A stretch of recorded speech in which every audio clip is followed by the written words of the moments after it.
J'ai entendu parler mais je vois pas ce que c'est, ça me dit rien. Non, c'est la première fois que j'ai entendu ça. Non, ça m'évoque rien. Pas du tout. Pas du tout. Des douleurs d'estomac. Je pense que c'est les bactéries qui font partie de notre organisme et qui vivent avec nous. Non. Je suppose que micro veut dire petit et biote va avoir avec la biologie, mais c'est tout. Je crois que c'est à l'intérieur de l'intestin. Des petites cellules qui nous permettent, je crois, d'être en bonne santé. Le microbiome urogénital, c'est finalement l'environnement dans lequel vont être produits les gamètes, masculins, féminins. Et c'est vrai que c'est aujourd'hui pas encore très bien étudié et mal compris. Et pourtant, ça a sans doute un rôle crucial pour le mécanisme de reproduction humaine.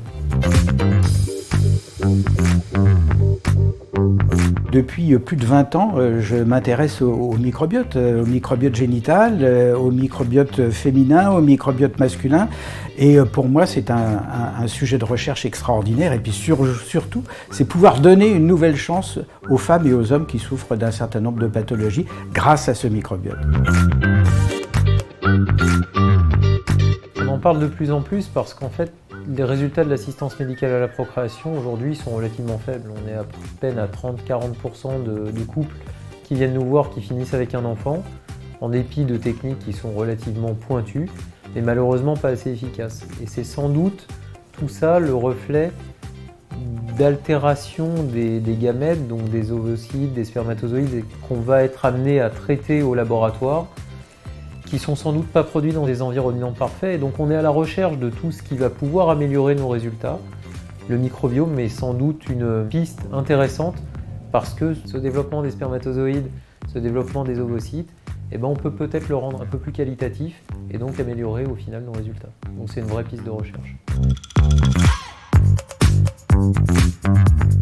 La révolution qui est en train d'arriver, c'est que probablement dans d'autres pathologies, y compris des pathologies tumorales ou cancéreuses, il est probable qu'on aura des traitements qui vont s'intéresser au microbiote, soit de véritables traitements, soit des adjuvants au traitement classique. Tous les microbiotes étant connectés, ça nous donne une image d'ensemble de la patiente et donc ça nous permet d'être beaucoup plus réactifs et surtout d'avoir une thérapeutique qui est spécifique pour la patiente. C'est une médecine qui va prendre en compte dans la globalité l'individu qui est en face de soi.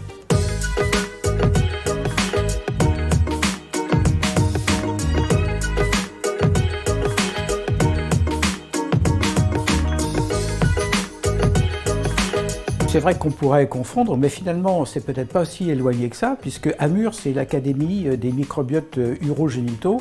Or, urogénitaux, c'est quand même quelque chose qui a à voir avec la vie sexuelle, la vie génitale, avec l'amour. C'est une information à disposition des professionnels de santé, donc les médecins, généralistes, spécialistes, mais aussi les pharmaciens, les biologistes et puis tous les scientifiques qui s'intéressent au microbiote. Dans un deuxième temps et plus tard, bien évidemment, cette académie pourra s'adresser au grand public, que ce soit les femmes ou les hommes.